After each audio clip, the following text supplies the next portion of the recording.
हरे कृष्णा। राधे राधे। आप सभी का स्वागत है मेरे YouTube चैनल किस्से किरदारों के में। और आज की कहानी का शीर्षक है निश्चल प्रेम। तो आइए इस कहानी को शुरू करते हैं। एक गांव में एक सास और बहू रहती थी। सास भगवान की भक्ति में हमेशा लीन रहती थी, पर बहू को इन सब बातों से कोई फर्क नहीं पड़ता था। वो बहुत ही भोली और सीधी साधी थी।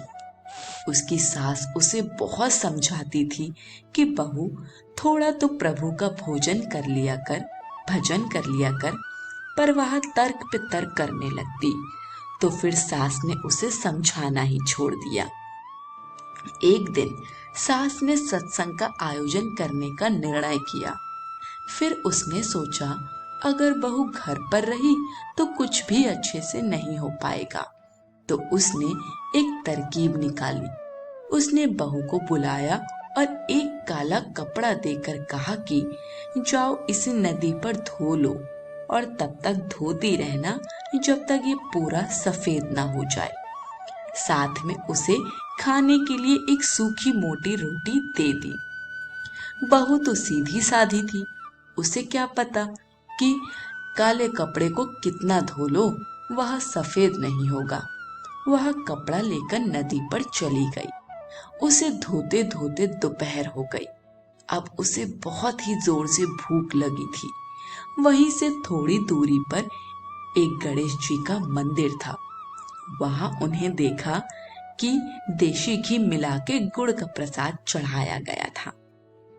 बहू ने देखा कि उसकी सास ने तो उसे सूखी रोटी ही दी है, अब वह उसे कैसे खाए। तो उसने गणेश जी को लगे भोग का गुड़ उठाया और खाने लगी। ज्यों ही उसने वो भोग उठाया, गणेश जी नाक पर उंगली रखकर मुंह फेर कर बैठ गए। जब सुबह पंडित जी आए और गणेश जी को भोग लगाने लगे तो देखते हैं कि प्रभु तो मुंह फेर कर बैठे हैं। अब तो ये बात राजा तक पहुंच गई। धीरे धीरे पूरे राज्य में यह खबर जंगल की आग की तरह फैल गई कि गणेश जी नाक पर उंगली रखकर और मुंह फेर कर बैठ गए हैं। राजा भी बहुत चिंतित हो गए कि अगर प्रभु ने भोग नहीं लिया तो पूरा राज्य नष्ट हो जाएगा। ये कैसी विपदा आन पड़ी है, अब इससे हमें कौन बचाएगा। उन्होंने पूरे राज्य में घोषणा करवा दी कि जो भी गणेश जी को मना लेगा, उनकी नाक पर से उंगली हटवा देगा, उसे वह अपना आधा राज्य दे देंगे। सब लोग पूजा पाठ करने लगे, पर गणेश जी जैसे कि तैसे बैठे रहे। जब यह खबर बहू ने सुनी तो वह गुस्से से उस मंदिर में आई और साथ में एक डंडा भी लेकर आई।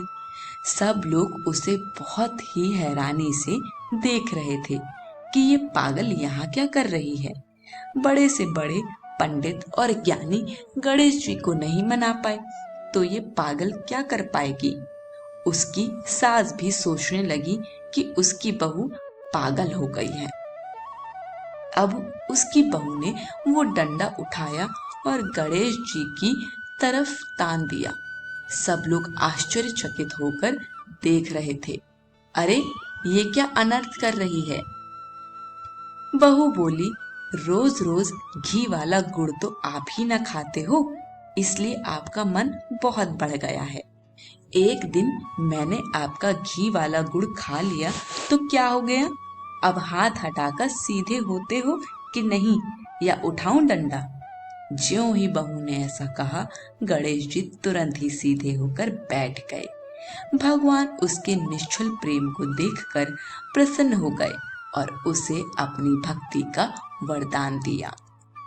इधर राजा ने भी अपना वचन पूर्ण किया और उसे अपना आधा राज्य दे दिया। अब बहू और सास दोनों सुखपूर्वक रहने लगे।